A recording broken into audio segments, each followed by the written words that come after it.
Praise the lord, హల్లెలూయా. దేవుని నామానికి మహిమ కలుగును గాక. నేటి దేవుని మాట అనే శీర్షిక కోసం వేచి ఉన్న మీ అందరికీ కూడా యేసయ్య శక్తి కలిగిన నామములో వందనాలు తెలియజేస్తూ ఉన్నాం. బాగున్నారా?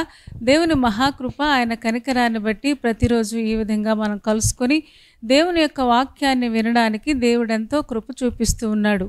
ఆ గొప్ప దేవునికి మహిమ కలుగును గాక.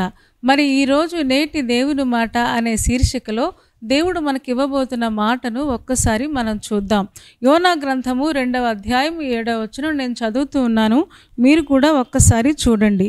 కూపములో నుండి నా ప్రాణము నాలో మూర్ఛిల్లగా నేను యెహోవాను జ్ఞాపకము చేసుకుంటుని, నీ పరిశుద్ధాలయములోనికి నీ యొద్దకు నా మనవి వచ్చెను అని యోనా చేప కడుపులో నుంచి ఆయన ప్రార్థన చేస్తూ ఉన్నాడు.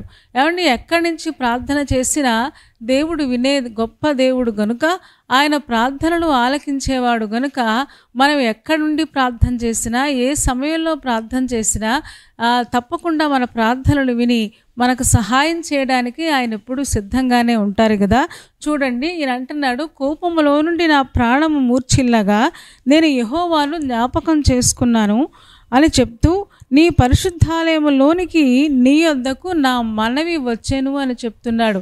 అంటే ఆ యోనా చేసిన ప్రార్థన నేరుగా పరిశుద్ధాలయములోనికి, పరలోకంలో ఉన్న దేవుని దగ్గరికి నేరుగా చేరినట్టుగా మనం చూస్తూ ఉన్నాం. ఎంత అద్భుతమైన విషయమో కదా. భూమి మీద ఉండి అయినా చేప కడుపులో ఉండి ప్రార్థన చేస్తే దేవుడు ఆ ప్రార్థన కూడా విని యోనా జీవితంలో అద్భుతం జరిగించినట్లుగా మనకందరికీ తెలుసు. మరి ఇంతకీ యోనా ఆ చేప కడుపులోకి ఎందుకు వెళ్ళిపోయాడో మనందరికీ తెలుసు. యోనా ఒక మంచి ప్రవక్త, మంచి విశ్వాసి. దేవుడు ఏమో నినివే పట్టణానికి వెళ్ళమంటే ఆయన అన్నాడు, నినివే పట్టణస్థులు చాలా చెడ్డవారని చెప్పి అటువైపు వెళ్ళే ఓడ ఎక్కకుండా తర్షీషుకు పోయే ఓడ ఎక్కినట్లుగా మనందరికీ తెలుసు. మరి యోనా ఎందుకు ఇలాగ ఆలోచించాడు? ఏమండి, దేవుడు చెడ్డవారిని మంచివారిని అందరినీ ప్రేమిస్తాడు కదా. దేవుడు లోకమును ఎంతో ప్రేమించను అని లేఖనం తెలియచేస్తూ ఉంది కదా. మరి ఒకప్పుడు మనం కూడా చెడ్డవారమే కదా, నీతిమంతుడు లేడు, ఒక్కడు కూడా లేడని, అందరూ ఏకముగా పనికిమాలిన వారైపోయారని లేఖనం తెలియచేస్తూ ఉంది కదా. మరి మనందరం కూడా చెడిపోయిన వారమే. ఒకప్పుడు పాపము లేకపోతే దేవునికి ఇష్టం కాని పనుల చేత అంధకార సంబంధమైన అధికారంలో ఉండి ఈ రోజున దేవుడు కృప చేత ఆయన రక్తము చేత మనం విమోచించబడిన వారమై ఆయన బిడ్డలుగా మార్చబడ్డాం కదా. అందుకనే లేఖనం తెలియజేస్తుంది. 37వ కీర్తన 1వ వచనంలో ఉంటుంది కదా, చెడ్డవారిని చూచి నీ వ్యసన పడద్దు అని లేఖనంలో మనం చూస్తూ ఉన్నాం. ఏమంటే చెడ్డవారిని చూడగానే వాళ్ళు అలాంటి వాళ్ళు, వాళ్ళకి తగిన శాస్తి జరగాలి, వాళ్ళని దేవుడు మొత్తాలి అని అనుకోవడం చాలా విడ్డూరంగా అనిపిస్తుంది. అందున ఒక ప్రవక్త అలాగా ఆలోచించడం చాలా బాధగా అనిపిస్తూ ఉంది కదా. ఏమంటే మార్చగలిగేది దేవుడే కదా, అందరూ చెడ్డవారే కదా, మరి యోనాను మార్చింది కూడా దేవుడే కదా. ఈ రోజున మరి అలాంటి స్థాయిలోకి దేవుడు తీసుకొస్తే చెడ్డవారి మీద కనికరం చూపించకుండా వాళ్ళందరూ కూడా నశించిపోవాలి, వాళ్ళు చాలా పాపాలు చేశారు, వాళ్ళు చాలా తప్పులు చేశారని తనకు తెలియకుండానే ఆ దేవుని మీద కోపగించి తర్షీషుకి వెళ్ళిపోవడం మనం చూస్తూ ఉన్నాం. అందుకనే కీర్తనల గ్రంథంలో 19వ అధ్యాయము 13వ వచనం నేను చదువుతూ ఉన్నాను, మీరు కూడా ఒక్కసారి చూడండి. అక్కడ దావీదు ప్రార్థన చేస్తూ అంటాడు, దురభిమాన పాపములలో పడిపోకుండా నీ సేవకుణ్ణి ఆపండి అని ప్రార్థన చేయడం మనం చూస్తూ ఉన్నాం.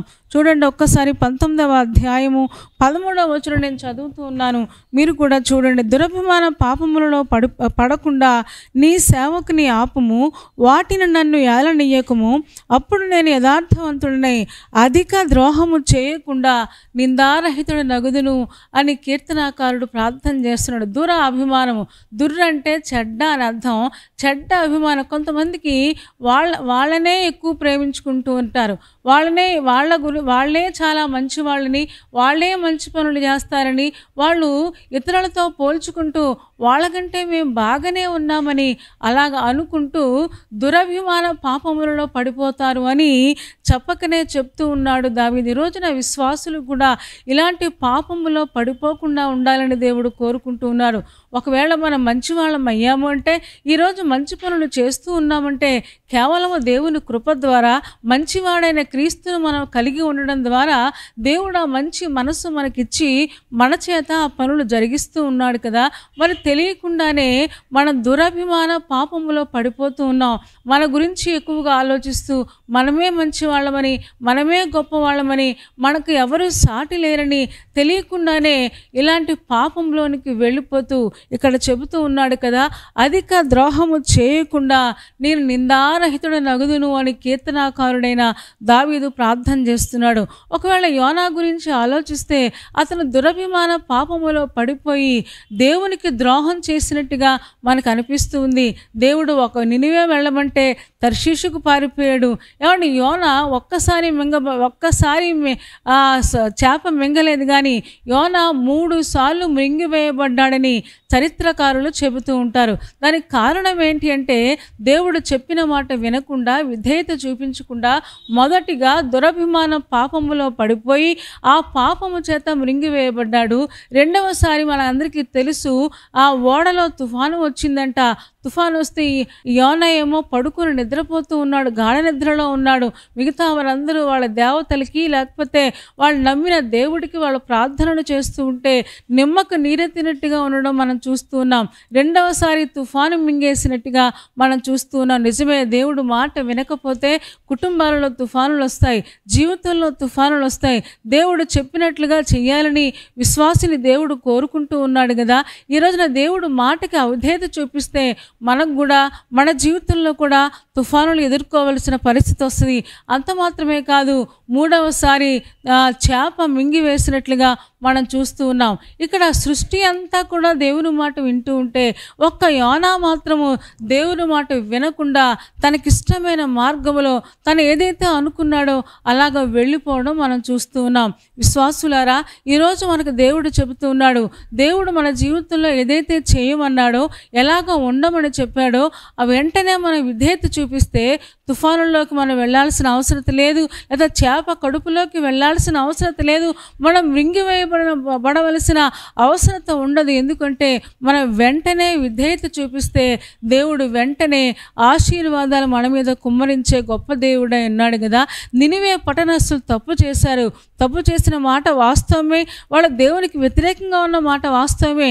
కానీ దేవుడే వాళ్ళని క్షమించడానికి పూనుకుంటే, దేవుడే వాళ్ళని రక్షించడానికి పూనుకున్నప్పుడు మనం దాని గురించి అధికంగా ఆలోచించి అది మన పని కాదు కదా.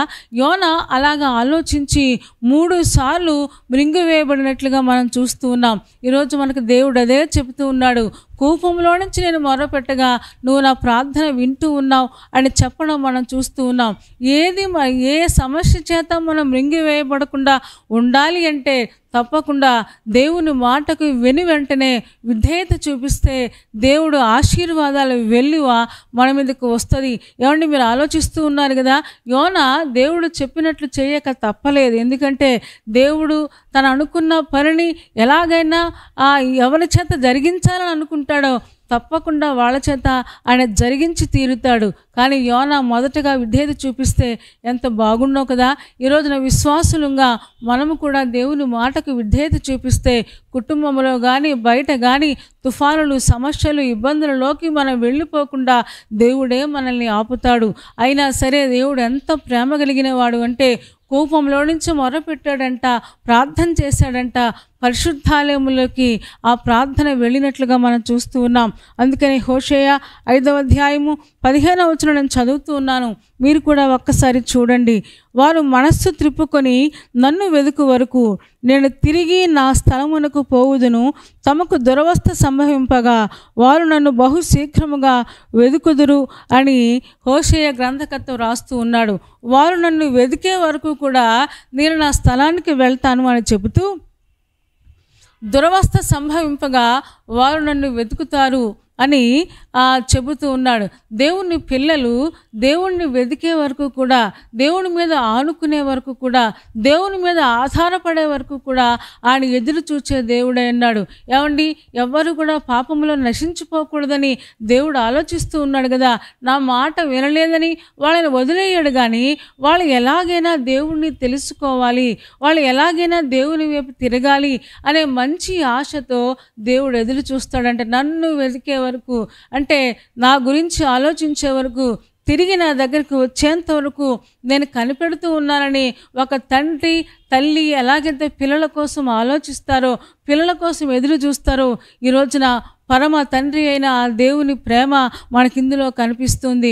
మనం ఆయన్ని వెతికే వరకు కూడా మన పట్ల ఆయన తన కృపను, సత్యాన్ని చూపిస్తూనే ఉంటాడు. చూడండి, యోనా అంటున్నాడు, పరిశుద్ధాలయములో నా ప్రార్థన వెళ్ళిపోయింది, ఆయన నా ప్రార్థన వింటూ ఉన్నాడు, నేను ఆయన వెతుకుతూ ఉన్నాను.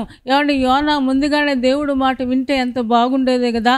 అయినా సరే ఆ చేప కడుపులో ఉండి కూడా, ఆ మత్స్యము కడుపులో ఉండి కూడా ఆయన ప్రార్థన చేశాడంట. ప్రార్థన చేయగానే దేవుడు అద్భుతం జరిగించాడు. చేప ఆయన కక్కివేసినట్లుగా నినివే పట్టణానికి వెళ్ళి మళ్ళీ సువార్త ప్రకటించినట్లుగా మనందరికీ తెలుసు. ఈ రోజున విశ్వాసులుగా దేవుడు మనకు అదే చెబుతూ ఉన్నాడు. వెంటనే విధేయత చూపిద్దాం. ప్రభు మనకి ఏ చెప్తాడో, ఆదివారం సంఘంలో ఏం చెప్తారో, లేకపోతే ఏ కూటాలలో, ఏ మీటింగ్స్లో దేవుడు మనతో ఎలా మాట్లాడుతూ ఉన్నాడో, లేకపోతే మన వాక్యం చదువుకునేటప్పుడు దేవుడు మనకి ఏది బోధిస్తూ ఉన్నాడో, చక్కగా ఆయన మాటకు వెంటనే విధేయత చూపిద్దాం. దేవుడు మన ప్రార్థనలు ఆలకిస్తాడు. తప్పకుండా మన జీవితంలో, యోనా జీవితంలో అద్భుతం జరిగించిన దేవుడు మన జీవితంలో కూడా అద్భుతాలు, ఆశీర్వాదాలు జరిగిస్తాడు. అలా చేయడానికి పరిశుద్ధాత్మ దేవుడు మనందరికీ సహాయం చేయునుగాక. తలలు వంచండి, కళ్ళు మూసుకోండి, చిన్న మాట ప్రార్థన చేద్దాం. పరిశుద్ధుడా, ప్రేమ కలిగిన మా తండ్రి, నీ పాదాలకు వందనాలు, స్తోత్రాలు చెల్లిస్తూ ఉన్నాం. ఈరోజు మీరు మాతో మాట్లాడిన ఈ శ్రేష్టమైన మాట కోసం మీకు వందనాలు చెల్లిస్తూ ఉన్నాం. దురభిమాన పాపములో పడిపోకుండా నీ సేవకుని ఆపము అని దావీదు ప్రార్థించినట్లుగా మేము కూడా అనేక సార్లు దురభిమాన పాపములో పడిపోతూ ఉన్నామని ఒప్పుకుంటూ ఉన్నాం. క్షమించమని ప్రాధేయపడుతూ ఉన్నాం. చెడ్డవారిని చూసి వ్యసన పడకుండా చెడ్డవారి కోసం ప్రార్థించేవారిగా ఉండడానికి మాకందరికీ సహాయం చేయము. మా పిల్లల గురించి కానీ, భర్త గురించి కానీ, మా భార్య గురించి కానీ, బంధువుల గురించి కానీ తొందరగా నిర్ణయాలు తీసుకోకుండా దేవా, సంపూర్ణంగా నీ చేతికి అప్పగించడానికి, వాళ్ళని కూడా ప్రేమించడానికి మాకందరికీ సహాయం చేయము. నీ కృపకు అప్పగించుకుంటూ చేరువచ్చిన ఒక్కొక్క విశ్వాసిని దీవించుము. పెళ్లి రోజు, పుట్టినరోజు జరుపుకుంటున్న వారిపై మీ దీవెనలు నిండారులుగా కుమ్మరించమని ప్రార్థిస్తూ ఉన్నాం. ఎగ్జామ్స్ రాస్తున్న వారిని, అలాగే ఇంటర్వ్యూకి వెళుతున్న వారికి సఫలత మీరు దయచేయము. ఎంతమంది బలహీనంగా ఉండి ఉన్నారో వారందరినీ ముట్టి స్వస్థపరచండి. రేపటి దినం కోసం మమ్మల్ని సిద్ధపరచుము. యేసయ్య నామములో ప్రార్థించి వేడుకొనుచున్నాము తండ్రి, ఆమేన్. ఆమేన్ చెప్పారు కదా అందరూ. చాలా సంతోషం. చాలా ఓపికగా, శ్రద్ధగా దేవుని యొక్క వాక్యాన్ని మీరు వింటూ ఉన్నారు. మరి మీకు నచ్చితే లైక్ చేయండి, కామెంట్ కూడా పెట్టండి, ఇతరులకు షేర్ చేయండి. ఇంకా ఈ ఛానల్ని సబ్స్క్రైబ్ చేసుకోకపోతే doctor Spurgeon YouTube channel subscribe చేసుకోండి. తద్వారా నోటిఫికేషన్స్ అన్నీ మీకు వస్తాయి. మా కార్యక్రమాలన్నీ మీరు చూడొచ్చు. సరేనా అండి? దేవుని చిత్తమైతే మరలా రేపు ఉదయం మళ్ళీ కలుసుకుందాం. అప్పటి వరకు దేవుని మహాకృప మనందరికీ తోడే ఉండునుగాక. ఆమేన్, ఆమేన్, ఆమేన్.